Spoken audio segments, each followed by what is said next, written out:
And welcome to Weather and Ag in Focus, 1:06 in the afternoon. I want to thank everybody for joining us. I'm Chief Meteorologist Dean Wysocki, along with Meteorologist extraordinaire Justin Storm and our wonderful, talented Ag Director, Bridgette Readel.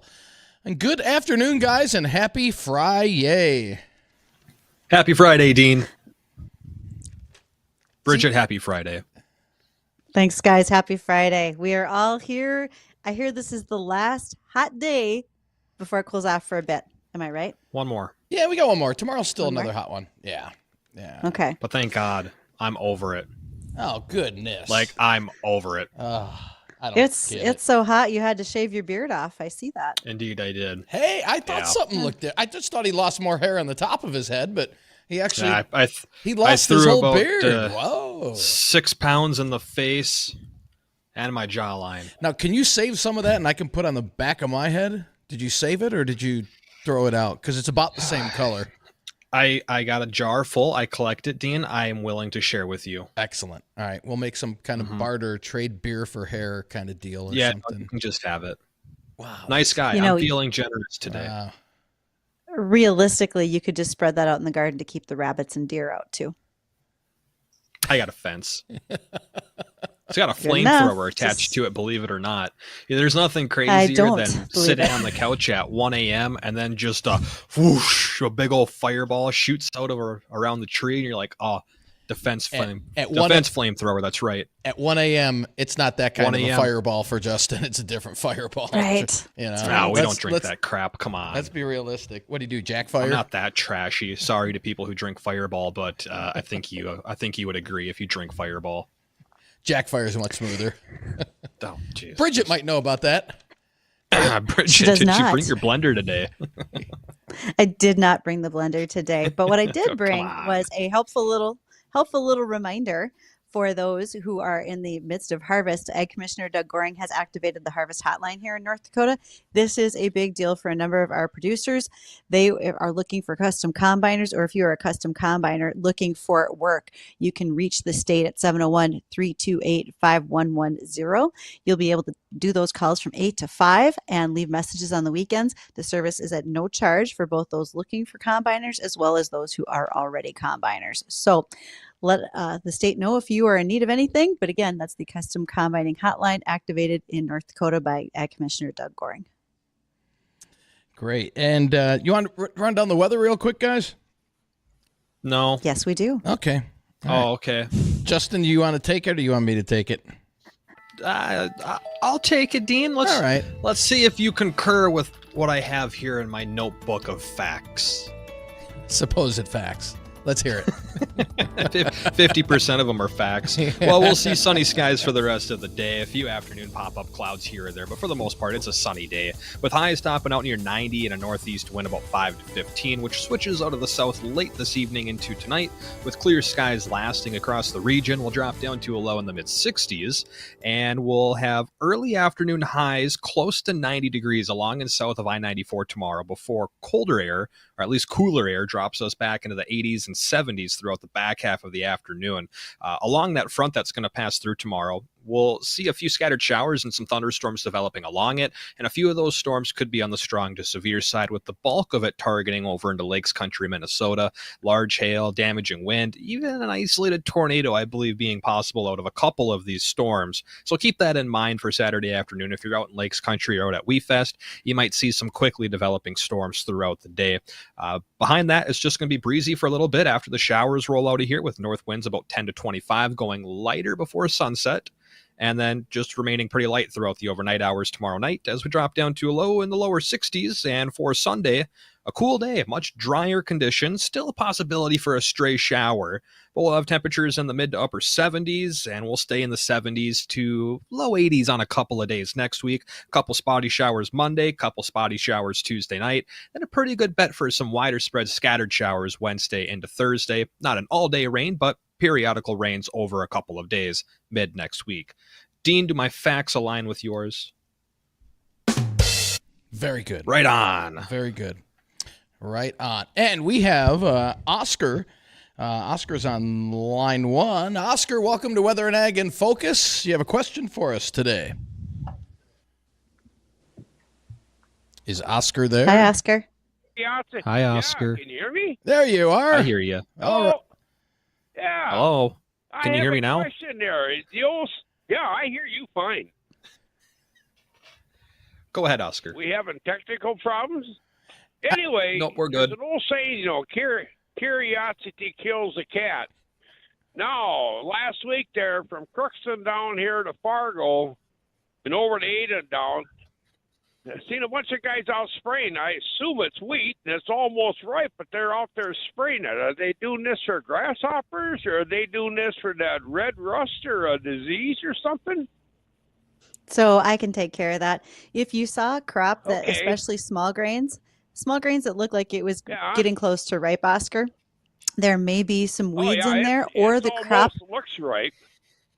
Okay, and the crop may also be uneven, meaning that not all areas of the field are ripe and ready to harvest at the same time. Some of it is, some of it isn't. right. So you can spray a herbicide, a desiccant, on the field that will ripen the whole crop. What that means is it basically stops the plant from growing, gets everything to ripen quickly and go to maturity. It makes it a lot easier to harvest.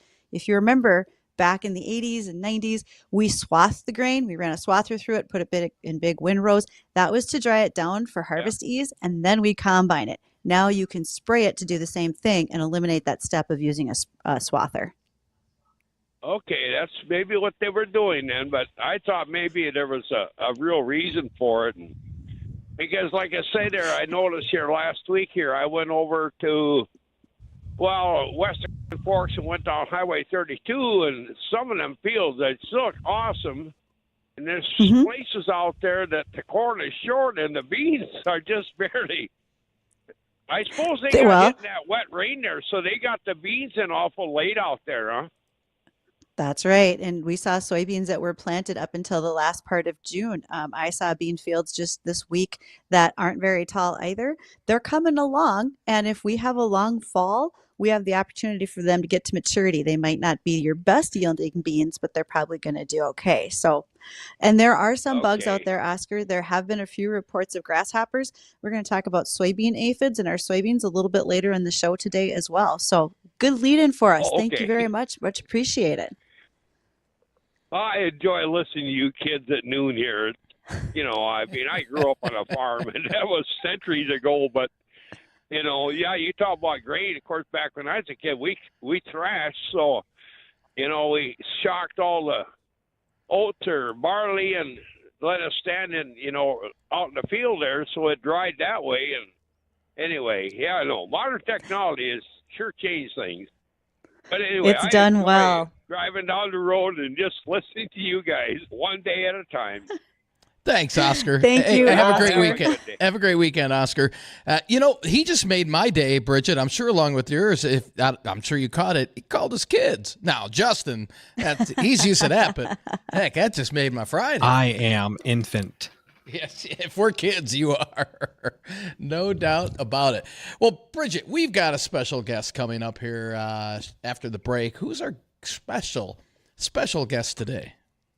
Well, one of our sponsors for our Here We Grow project is Dairyland Seed. And so we have with us today one of the territory managers or district sales managers, for Dairyland Seed, and that is Randy Readel. He covers the Red River Valley, covers most of North Dakota into Minnesota. And so we're going to talk about what stage our corn is at. He's even got some of the corn, some pictures to show. We've got those lined up to show in our live stream and much, much more. So you don't want to miss out on our discussion about corn today. We'll probably also take a side note into, as I mentioned to Oscar, talking about soybean aphids, because we are getting those reports from the field as well.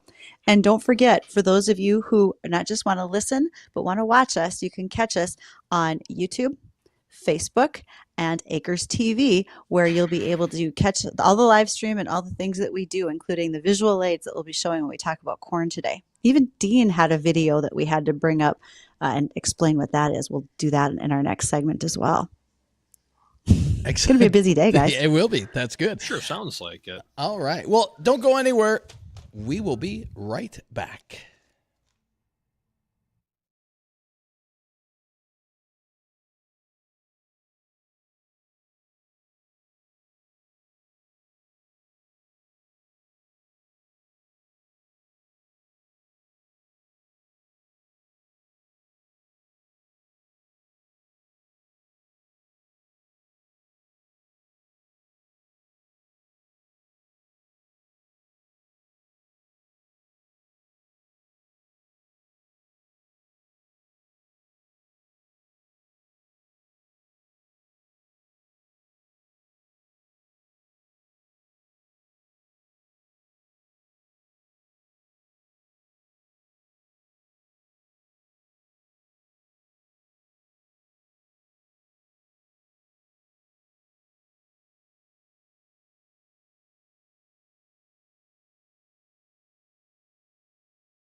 Eh.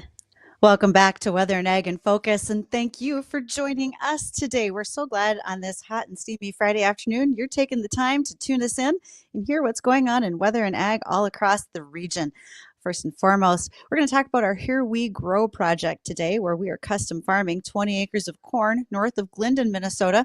The guys and I have been following this from start to finish, from fertilizer through planting and so much more. And a couple of our sponsors for that project have been Pivot Bio. Thanks to the folks at Pivot Bio for making sure to provide us with help to make sure we get plenty of nitrogen in the crop and moving forward towards harvest, and also to Fultz Buildings. If you're looking to do any type of additions, new buildings on the farm, maybe at the lake, give Fultz Buildings a call. They are going to do a fantastic job of helping you out and getting things organized. And one of our guests for our Here We Grow project is joining us live today, and that would be Randy Readel of Dairyland Seed. Dairyland brought us the seed for this project. It's out in the field, and it looks like it's doing pretty well. So I don't know if I should ask questions today or if Dean and Justin want to ask questions today. Maybe I should be the one to keep it quiet for a change. Oh, that would for a change? Yeah. Come, you've always got good questions, Bridgette. Come on. Everybody's learning. We're getting better. So, all right. First of all, to Randy, being out in the field just yesterday, how does our corn look?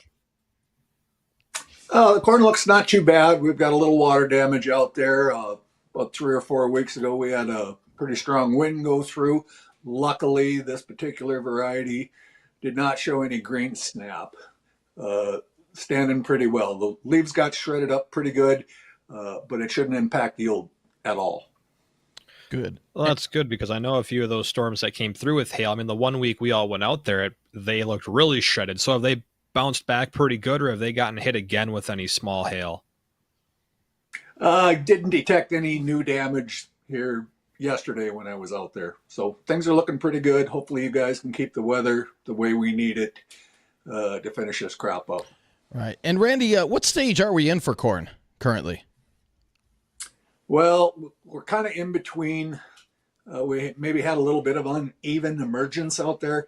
We're between silking and blister. So I did bring some cobs home with me. Normally these would be white. These have been pollinated already. So they're dying back. They've done their job. When they turn to brown silk, we know pollination is almost over. There are a few white silks out in the field yet, but not a whole lot. I would suspect by Monday we'll probably be finishing up pollination and looking forward to grain fill. Now, I know Bridgette was saying the other day that this hot and humid weather is perfect for the corn, and with us experiencing or about to experience cooler weather, and by cooler, talking temperatures in the 70s probably for about the next week to 10 days after tomorrow. Is that going to hurt anything in terms of bigger yields, or is a week to 10 days not really going to make that big of a deal? All that's basically going to do is maybe push back maturity a little bit further. There's a system out there called growing degree days. And this particular variety needs about 2,170 growing degree days to reach physiological maturity. Now, I checked the end-on information this morning. We're about at 1,450. So we've got a ways to go. We're going to need the weather to warm up a little bit more, and I'm sure it will when we get last half of August, usually the first part of September. It'll keep pushing along right away. We would ideally like to see it in the mid-80s, though. So you said that we need about 2,100 some growing degree days, and we're around 16. Was it 1,400 or 1,600? About 1,450. Yep. So we need about 700. So how long does it take? Obviously, it depends on what the temperature is, but how many growing degree days can you usually get in a day? I guess what I'm trying to get at is how is it realistic that we're going to get there before the end of summer and into fall? How many can you get per day? Oh, yeah, you can. If things are absolutely perfect, you can get up to 24. So the weather's just got to straighten out. We'll still accumulate growing degree days with cooler temperatures, but not as higher rate as we might like. You remember we had kind of a cool June and July, except for the last half of July here. That held us back a little bit, but we started to catch up. We're only about 24 behind from normal, and that goes back as far as we've been keeping records on average. So we're right at normal now, maybe just slightly behind. Well, that's promising then if we're around average. And if, let's just say, weather conditions are perfect, ideal to maximize that 24 growing degree days per day, we need about 29 days of that to happen. Is that, I know it's August, but how long do we usually get? Do we have another 50 days of growing, or what does that look like in terms of normal, I guess you could say? Well, you'll have to consult the LRC and see when our first killing frost will be. That's normally the end of the growing season for everything. So I think normally a killing frost, you guys can correct me if I'm wrong, usually happens sometime mid-September. Is that correct? It's usually when we see it. I'd say maybe around that third week of September is usually when we start to see our first frost dipping into the region. Right now, it looks like it's going to hold off until October. So that would be nice if we can sneak away another, what would that be, 30, 50, 60 days. That would be really nice. Yep. And there's a lot of crops out there that need it. I mean, this particular field got planted in on time. I consulted with AB Seeds. They said this field got put in on April 26th, I believe he told me. So, I mean, it was an early field, but you guys can see how much later crop there is out there. And we need to push that frost date back as far as we can to get all these other crops to mature. Now, Randy, you said something about blister corn earlier. What in the world is blister corn? So after the silks turn brown and you peel back the husk, you'll get something that looks like this. The kernels are just little water-filled blisters right now. Not a whole lot of dry matter going into the kernel as of yet. That's why we need a longer, push that frost date back to get these kernels to fill. You can see if you're watching live that they are kind of a cream colored right now. And they look just like little blisters that you would get if you got burned or if you worked too hard without gloves on. Okay. These need to develop into full-size kernels, so we've got a ways to go. There's a lot of them on this here. This particular cob is 16 around, and it's about 40 to 42 long. So good potential here, but we need a strong finish to the growing season to get this to fill up. Okay, what's that potential? Because Justin has a great big idea of what he wants for yield. So are you willing to estimate yield at this point for us? Oh, that's what we're going to hit, Well, Bridgette. let's talk about the yield component. First of all, if you think about this logically, the math is actually fairly simple. You need a certain number of ears per acre. You need a certain number of rows around the cob per ear, and then a certain length of the cob. One component people don't necessarily think about is the depth of kernel. If we get a good long grain-filled period, the kernels will get really big and deep. That adds to yield.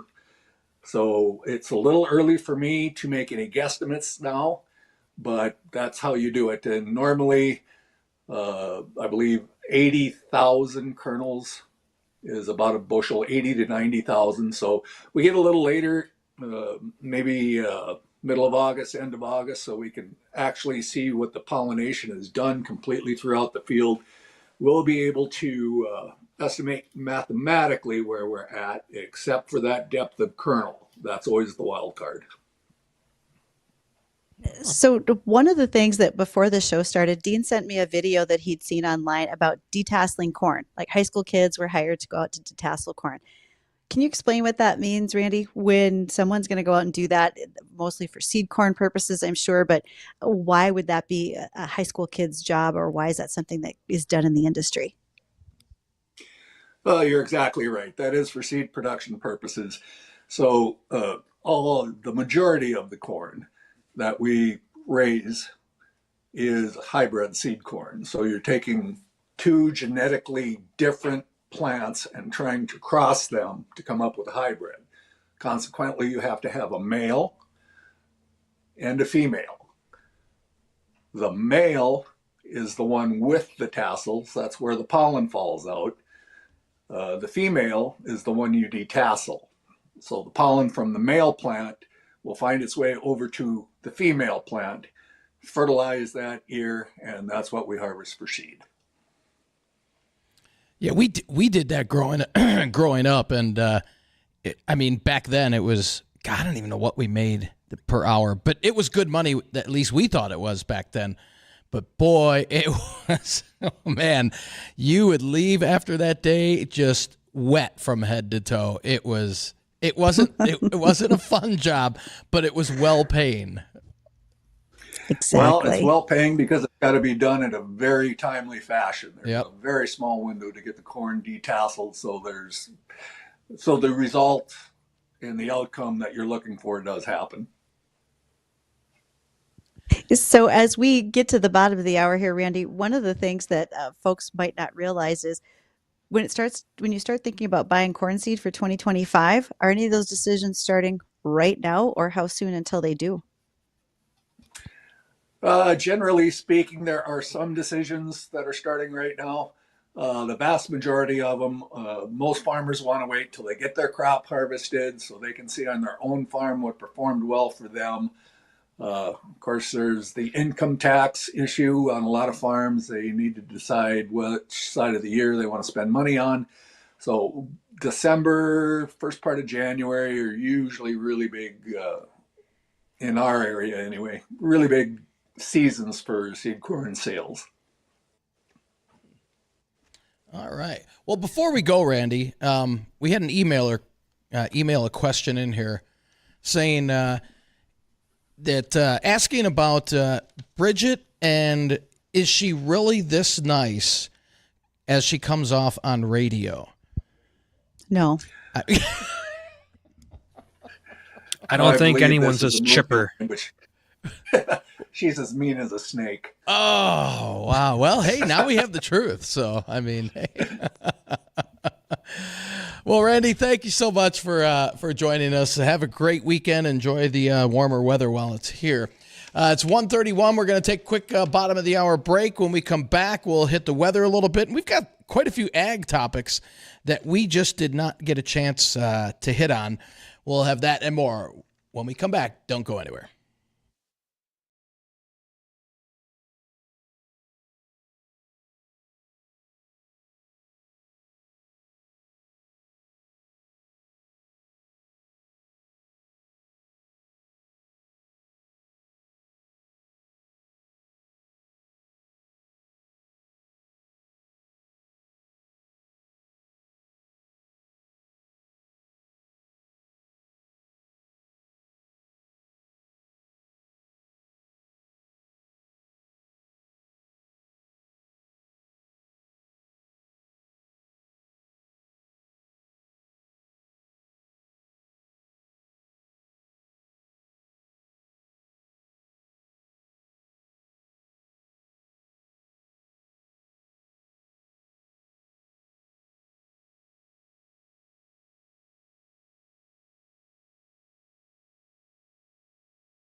Welcome back to Weather and Ag in Focus, and hello everyone.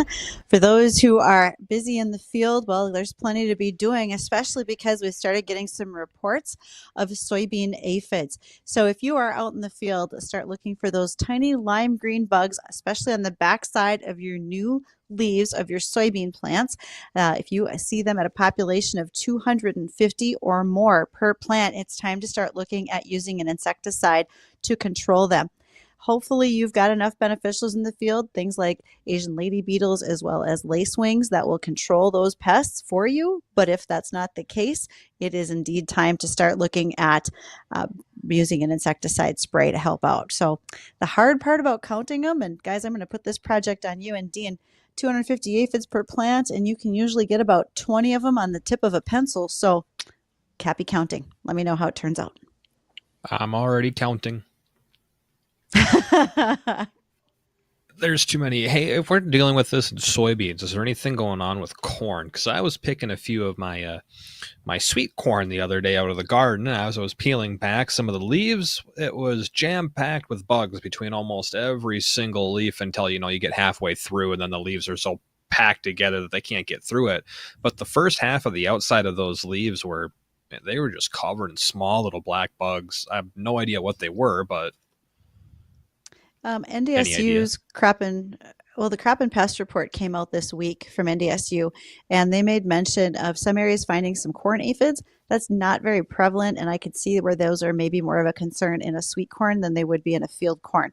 But like you said, they're probably not getting inside to affect the kernels on the cob.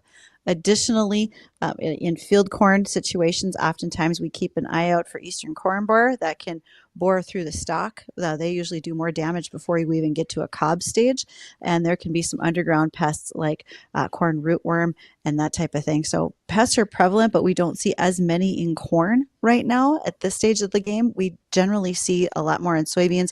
We also saw some aphids early on in wheat in certain regions.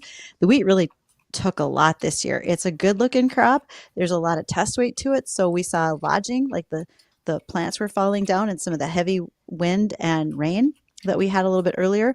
We've had bugs in the wheat, and now we have a lot of like fusarium head blight and other leaf diseases that are going to cause some dockage when it's time to combine and get them into the elevators, I'm afraid. So there's a lot going on right now.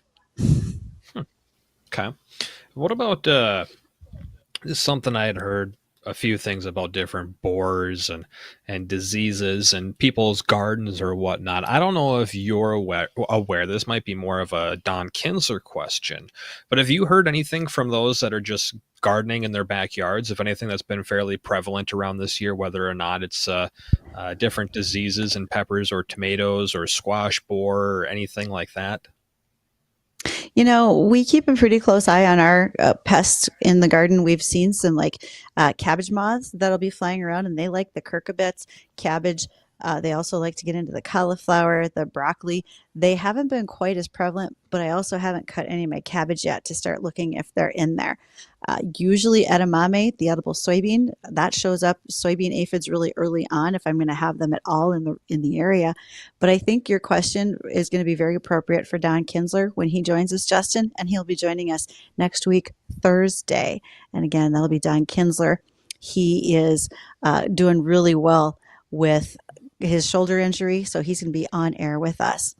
Then also, I just got a text message talking about in tomatoes a viral leaf curl. So for you gardeners, that may be something to look out for. I don't know a lot about a viral leaf curl, but we're going to need some more information on that pretty quick, I'm sure. Mm-hmm. I don't think I've ever heard of it.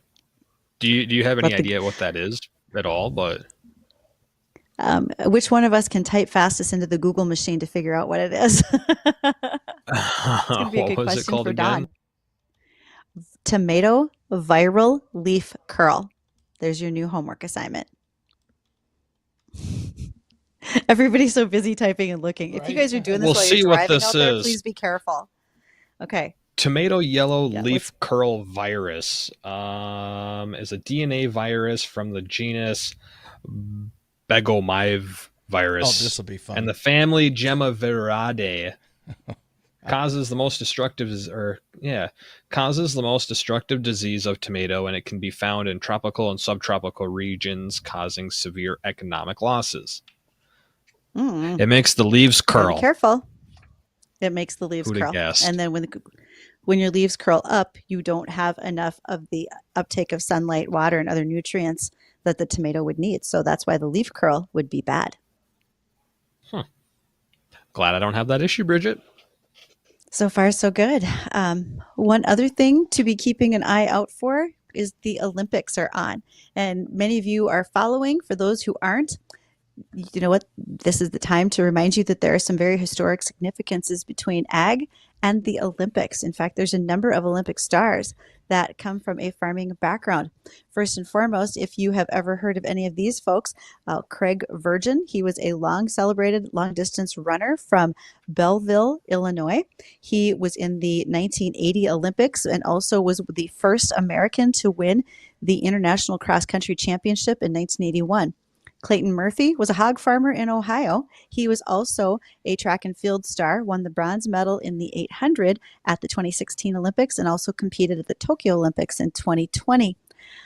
And I hope I say this right, Wyomia Tyus, and she grew up in Griffin, Georgia. She was a dairy farmer, and she went on for women's track and field. She was in the 1964 and 68 Olympics. She actually was the first person to retain the Olympic title in the 100 meters.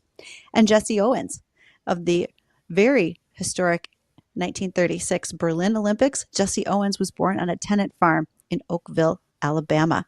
We're following the story this year of Ellie St. Pierre. She is a Vermont dairy farmer, and she is competing in the women's 5,000 meter. She also competed in 2020 in Tokyo, but I do believe that for Ellie, she's racing, I think it might be today or tomorrow. I got to double check when that's going to be on, but I'm going to want to see how she does because I think it's awesome that she's out running like that. Lots of cool things with the Olympics. You've been watching much of it at all? I wish I can tell you I have, but no, I haven't tuned in nearly as often. This getting up at 3 a.m. to watch the Olympics seems like it's going to put me a little bit out of schedule. Yeah, I haven't watched anything on it at all. I haven't even flipped it on one time. I don't know. Like I used to watch them back in the day, but just I lost interest, I guess, or maybe I have too much going on to where I don't have time or make time to watch it.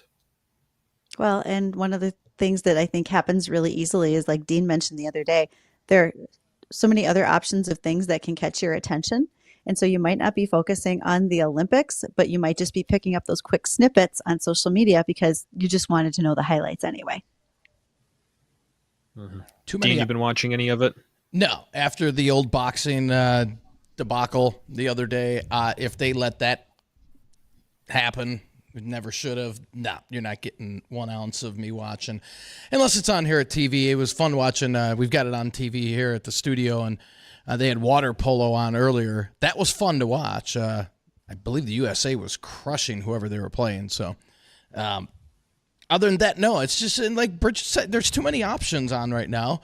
In terms of, back in the day when you just had your 4 network affiliates and you didn't have all these options to watch. 1960? 70s, 80s. Hey, hang on. Yeah, right? It wasn't that 50? long ago. Yeah, geez.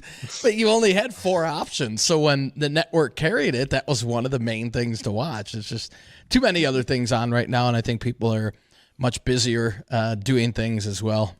Especially summer. Winter might be a little different story. It's in the middle of winter and it's cold. There's not much to do. All right, let's flip it on. But yeah, got more time. Yeah, I think I'm more entertained with the Winter Olympics over the Summer Olympics. Although, like you said, Dean, I like the water polo. Water polo is fun to watch. Yeah, that looks just difficult as heck. Especially I think they need. Oh, well, yeah. I mean, it's short. like the only sport you can legally drown your opponent. Yeah, right. Well, why not? Hey, okay, so I know polo, water polo, and rodeo are not even the same remotely close. But yesterday, we didn't get a chance to talk about the fact that how do you keep your rodeo horses healthy? And I kind of feel like you might have to do something similar when it comes to your polo horses. Drown them? Okay, so I know water. Well, no, but if you're playing polo, you guys were talking about water polo. It brought polo to mind, brings horses up, etc. This is an ag show. I got to bring something farming to the table here. But when you've got horses that are going out for rodeo, you've got to be aware that horses are built to be 16-hour-a-day grazers. They're not really built for meals, which I found unusual. So if you have a very strict feeding schedule with horses, you can actually cause them to have ulcers. You need to make it more available to them. I guess they prefer a buffet than a plated meal. So you're going to have to be careful with what you do with those horses. And also, they don't like to be over exercised. I mean, frankly, neither do I. So this is why I'm not in the Olympics. But if you have a horse that's exercised more than 40 minutes a day at a trot or faster, you can also develop an ulcer on them. Horses get to be high anxiety when they're out of schedule, just like the rest of us. So who knew? There's your fun fact on horses to go along with polo, water polo. That's how my head got there. We like it, Bridgette. You know what they should bring into the Olympics? I mean, I feel like they're just kind of almost bringing in everything at this point. They should just add Farming Simulator to the Olympics. Because they have their own world competitions. You might as well just or bring it in. I'm gonna need more time to think that one through. I'm not quite there. As much as I enjoy that people play Farm Simulator, we need to get you guys hooked up with that because both of you haven't played the simulator game yet. Dean, I know for sure you have. No, I have not. You don't. No. Yeah, no. Just send me the YouTube videos of you playing. I'll be fine. I'll just bring a computer in and we'll set you down and we'll each give you a turn at doing the deed. We'll get the fields planted. Okay, so I just want brand new equipment because here, if I'm gonna play this game, I'm gonna be selfish. I want all brand new equipment. Yesterday, I was in a brand new Fendt 7T combine, and that was awesome. It doesn't have a steering wheel; it just has a joystick.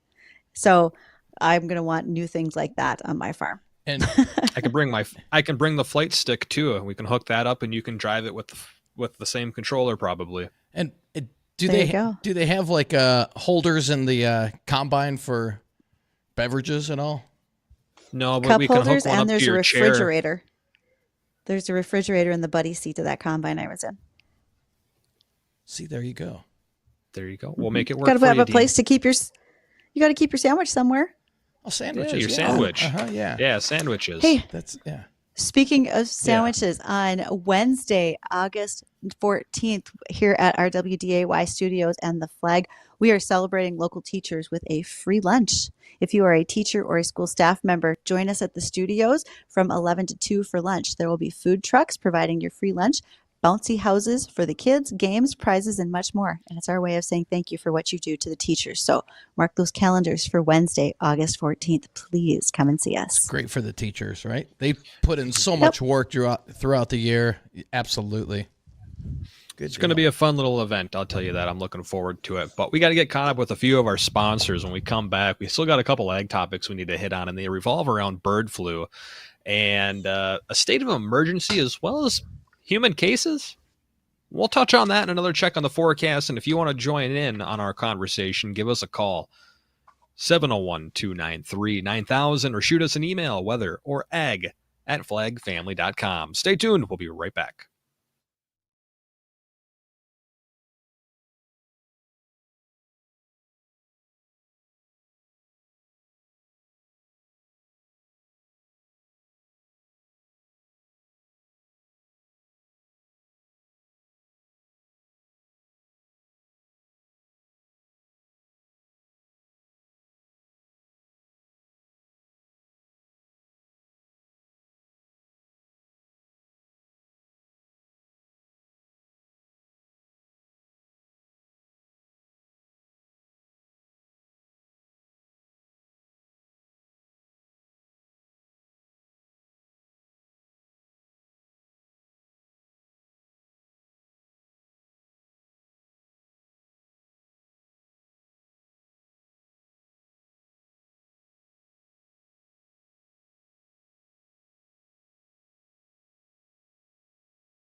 Arr, matey.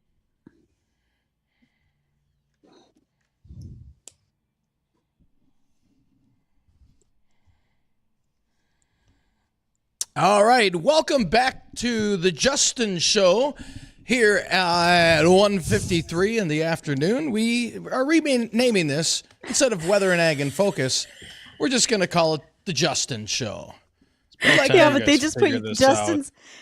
They just put Justin's name up for Dean. Oh, now I'm Justin. Yeah. Nice. Everybody's me. Welcome Addison, to the Thunderdome, get it together. The live stream's going This nuts is today. All right. The Thunderdome. There we got And it. this is my show. I hijacked it, and we just brought Dean and Bridgette in. Oh, I mean, Justin and Justin into the Justin Show. So all sorts of fun things to go on for the rest of the day. Right. A couple of those fun things that we're going to talk about is bird flu. Bridgette, I hear there's a state of emergency revolving around bird flu. I don't know if I'm going to say it's a fun thing, but yes, a disaster emergency was declared in the state of Colorado following an avian influenza outbreak at a commercial poultry operation. They will need to euthanize nearly 1.8 million chickens that were in the flock. I've been asked if this is going to affect price at the grocery store. The answer to that is no. We have so many more birds in population in the U.S. that will not affect our price very much at all. And as far as repopulating those flocks, repopulating, it'll take a little bit of time, but we'll catch up fairly quickly before we have to worry about that. One of the things that did happen, though, with all of that going on is there are 5 people who are confirmed with presumptive positive experiencing mild symptoms of bird flu. So those are humans that were in close contact during the euthanization of that flock that they now tested positive for mild symptoms of bird flu. Generally speaking, when folks are doing those types of euthanization processes, they're wearing personal protective equipment so they don't get infected, but it can happen. And so this is something that's being watched very closely. There is work on the horizon for a vaccine for bird flu in the birds. But the thing to keep in mind is it's like the flu in humans. The strains are going to change. It's not going to be as easy for someone to just be able to master that particular strain because Mother Nature always wins. She will reinvent herself, so to speak. So there'll be another strain that'll be a little more difficult and will change what the vaccine needs to be. So give it all time. We'll see where it heads from there. But that's currently what's happening in Colorado. Great. And we've got Ken on line 1. Ken's got a question for Bridgette. Ken, welcome to Weather and Ag in Focus. What you got for us? Yeah. Well, what we got is some second crop that my son cut, and with your high index humidity, it didn't get dried out before the rainstorms came through. So now we are dealing with brown color alfalfa that when you turn it over, it's got a little bit of touch, looks a little bit moldy here and there. So any suggestions of what to do with it? Did we lose protein? Is it even safe to feed to a pregnant cow? So wondered if she had any experience with that. This has been a tough haying season, to say the least. It's been a horrible hay season for you, Ken. Ken, it's been a horrible haying season for you with the rainfall, the high humidity. Nothing wants to dry out. Do you have a tedder or a rake, a way to flip those wet swaths over to try to get them to dry out more? They got one of these rotary rakes that rake things into the middle with a great big harrow teeth on them. So it kind of fluffs it up when you do rake it. Okay. It's not a ground-driven rake. It's PTO-driven. So I know raking it now, but I'm a little concerned about the mold issue. So I know we've only got she is. We've only got a minute left in the show, Ken, but I'm going to ask you to do this. Send me an email, ag@flagfamily.com. I can probably get you in touch with a forage specialist at NDSU who'd be able to help you decide if you're concerned about toxicity or if we need to have that hay tested just to make sure that everything's good to go. I don't know what you may have lost for protein, but again, drop me an email, ag@flagfamily.com. We'll see if we can't find an answer for you post haste. Yeah, thank you, Ken. And that's going to about do it for us here on Weather and Ag in Focus. Hot weekend, at least to start off on Saturday. Could see some strong storms from the valley eastward Saturday mid to late afternoon. So if you're out and about, There's a party. Here's Bridgette and her blender. Glad she could make it. don't forget to invite Bridgette to your party, especially if it's out at the lake. She's got a ninja bullet. She And does. a nice one, too. Everybody have a great weekend. The Jay Thomas Show is coming up next.